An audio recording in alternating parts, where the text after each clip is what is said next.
19 minutes past 2.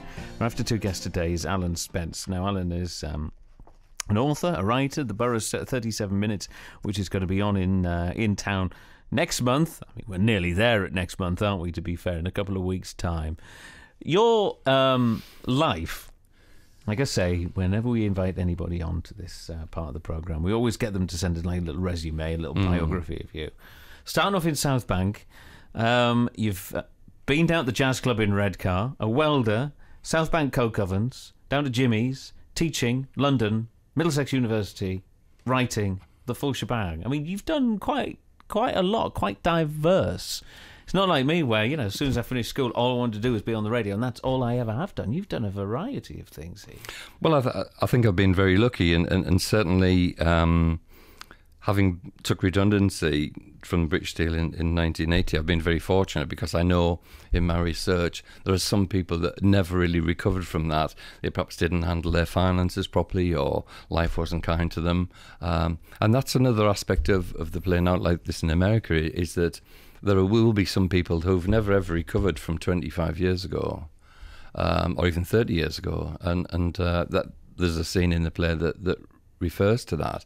Yes, I've been very lucky. I think sometimes you have to create your own luck.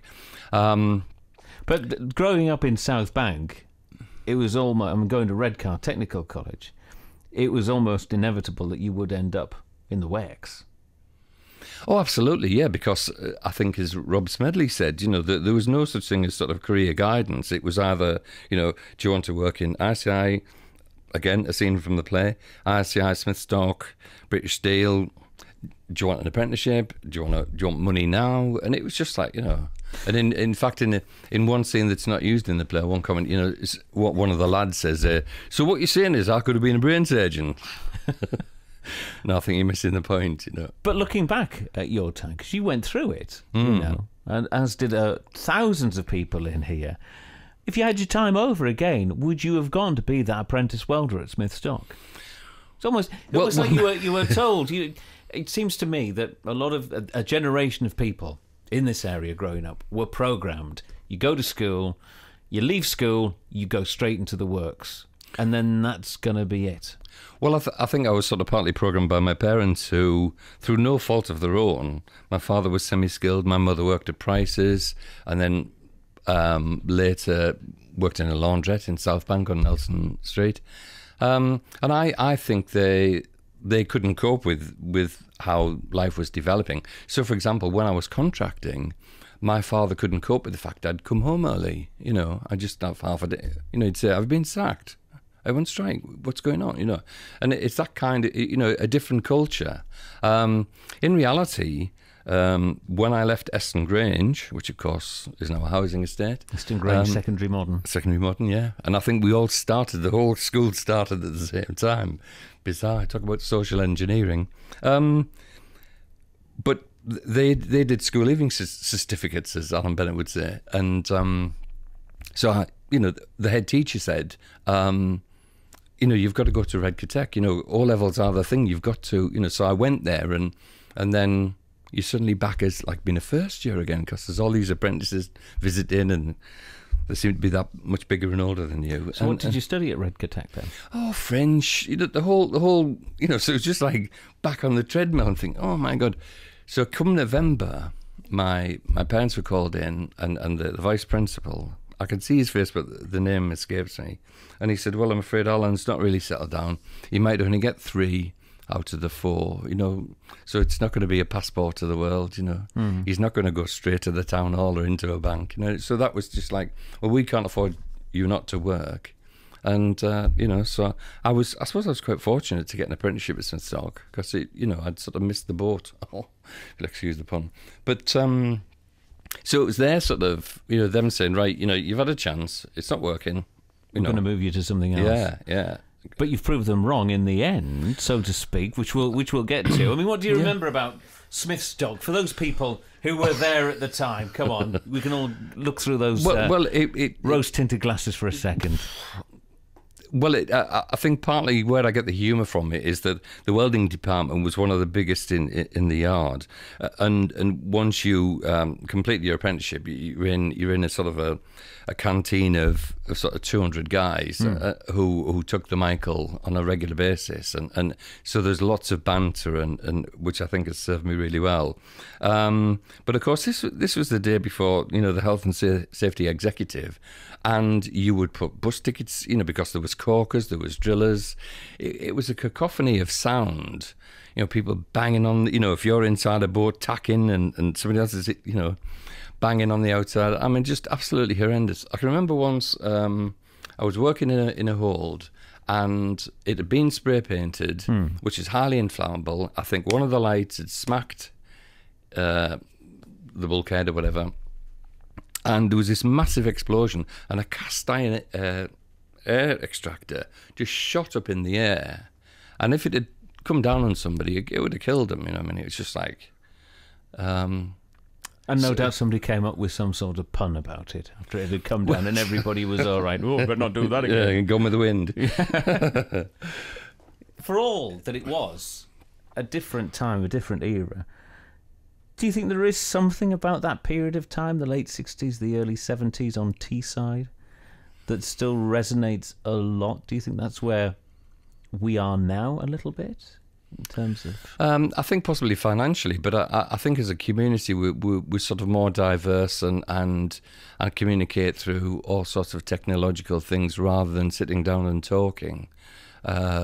Possibly this is where the rosy tinted glasses comes in, but I mean I had a great time going to the Red Lion and the Jazz Club and mixing with people from Middlesbrough and going to Ayresome Park. I think it was a more innocent time, and possibly you didn't really have a lot of expectations. Where I think one of the problems now is everything is so expensive, and people just demand more. People just have, they play the Pitman Painters.